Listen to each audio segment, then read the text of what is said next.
Happy Friday to you, everyone. Hope you're having a good day out there.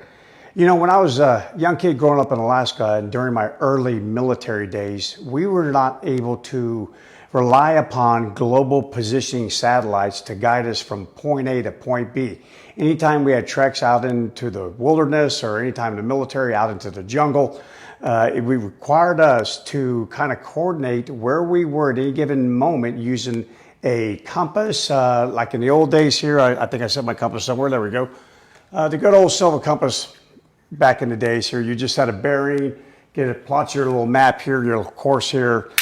And the problem with that became, you know, even sighting, even getting bearings on where you want to go can be difficult if you're in dense forest, if the terrain changes, high mountains, a lot of obstruction in the way of trying to continually maintain bearing.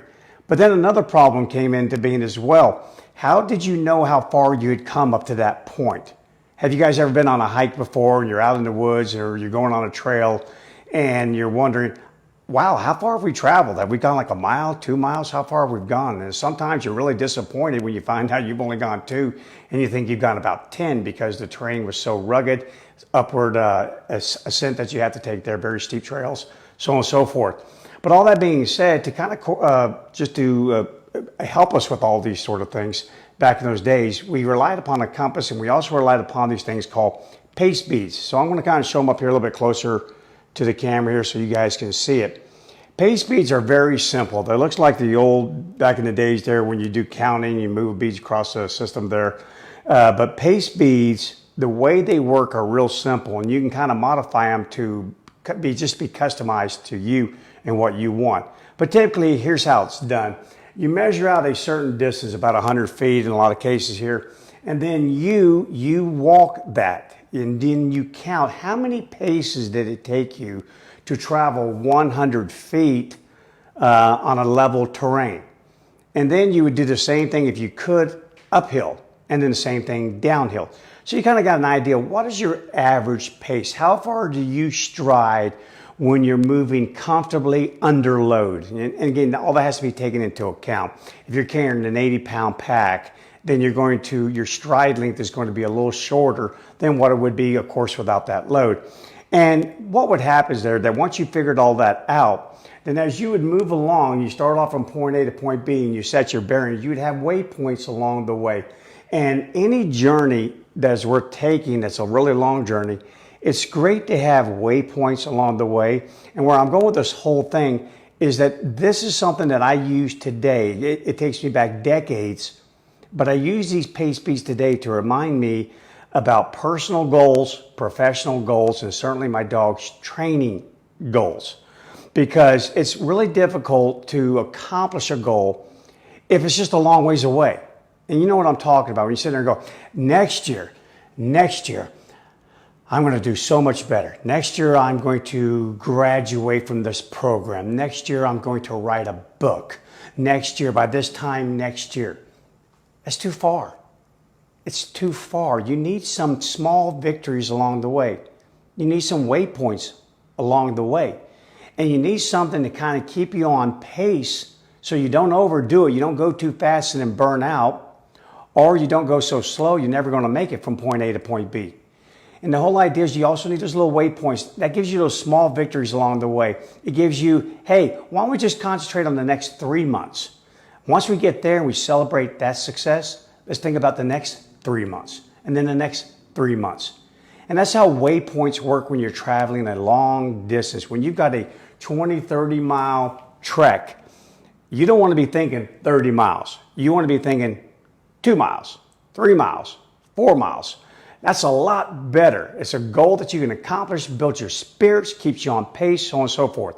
But these pace beads work like that. There's typically 9 beads right here. Again, I'll hold them up to the camera. And then 3 or 4 beads up at the top. Again, you can customize all of this. But literally what I would do is that while I was traveling and I set my bearings towards my first waypoint, as I would travel, I would count each pace. And that makes you focus a little bit. You've got to keep track of what you're doing. Each pace that you take, you count it. Even though you're watching where you're going, you're looking at the terrain, you're looking for any danger or anything that could be hazardous on your travel, so on and so forth. But then when you got to 100, you would simply slide one of the beads down.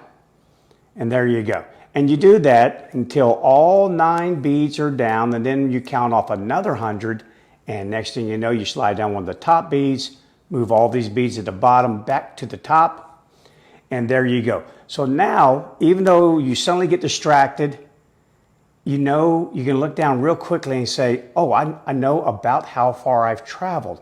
You know, I've got all 10 beads. I got 9 on the bottom and 1 on the top. And so I multiply that, and I now know how far I've traveled because I know how many paces it takes me to go 100 feet. And you can mark that on your map. And it really helped because you didn't have GPS back in those days. You weren't able to triangulate your position at all times. So at least give you an idea that when I left point A, I've at least traveled this distance pretty much on this bearing. So where I'm going with this whole thing is that I keep these pace beads around with me. These are old. These are decades old. And it's a reminder to me that when I'm training my dog, I have to have an end goal. You have to have an end goal. And if it's a goal that's going to require many steps in your dog's training, for instance, let's say the down command. Well, I'm going to have a luring step. I'm going to lure it down because remember, dogs are a little bit afraid about being taught down in the beginning. It's not natural to be forced into a down unless something bad is happening, unless someone is getting on my case a little bit here. Someone's trying to control me big time.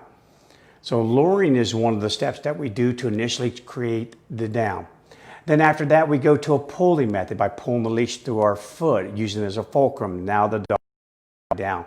And then we go from that to like a footstep method, and then a little bit of a tug downwards and a push, and then just a tug, and then just a point, and then just a say, and then do it from a distance. So all of those steps right there that I just told you would be waypoints. Those would be waypoints on my journey. I would start off here, point A. I'm going to start working on downing.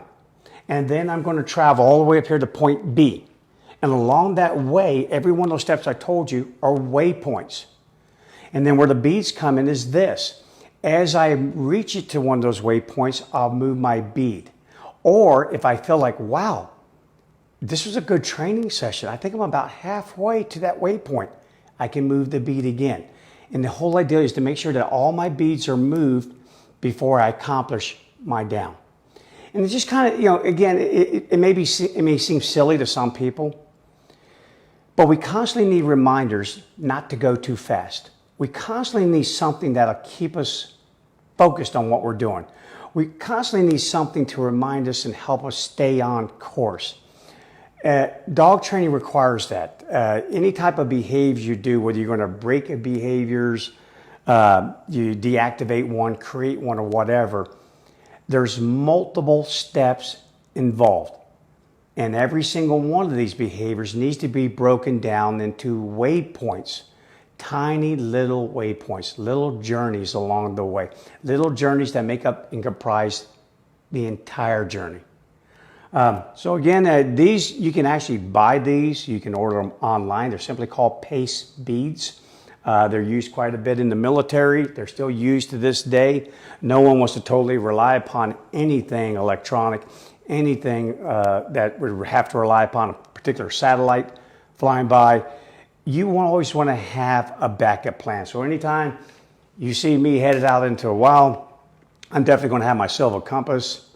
I'm definitely going to have a map of the area, the terrain. I'm going to have my pace beads with me. Let me move them into the camera so you can see them there.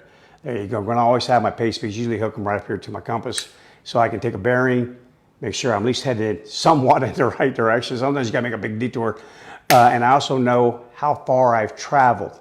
And yeah, and I've got a GPS to back that up. Great. Appreciate it. But no matter what, I'm going to rely upon me to get from point A to point B and not on some mechanical device. I'm old school in it. And when it comes down to dog training, there's a lot of things and a lot of advances that have been made in dog training as far as cognition, even equipment that you can use. But the science behind it is still old school. And old school is always a good one that tells you, hey, when you got a long journey to go, stay focused, stay on course, make sure you give yourself a couple small victories along the way, because that'll kind of keep you going. It just keeps it all going. So again, guys, just a short little lesson on pace beads. They're really interesting. I encourage you, pick up a set. They're great for not just dog training, They're great for anything personal in your life. You got these big goals out there, and man, I'm telling you, we all do. We all have, and we have dreams. But I tell you, it's hard to stay on that course unless you have these small little victories. And by the time you've shoved down about 3 or 4 of these little beats, or I kid you not, man, I got 4 of these beats down. I'm not turning back. No, sir. I'm getting up here, point B. I am not turning around and going back to point A. And that's what that stuff does for you. It does the same thing for you with your dog's training. It does the exact same thing. Gets you on course, keeps you there. Okay, guys, that's it for today. Found this information beneficial. You know what to do with it. Please share it. Go get yourself some pace beats. Kind of just a little reminder. Break your behaviors down into tiny steps. Stay on course. Stay patient with your dog. That's what it's all about. I'll see you guys tomorrow. Have a good one.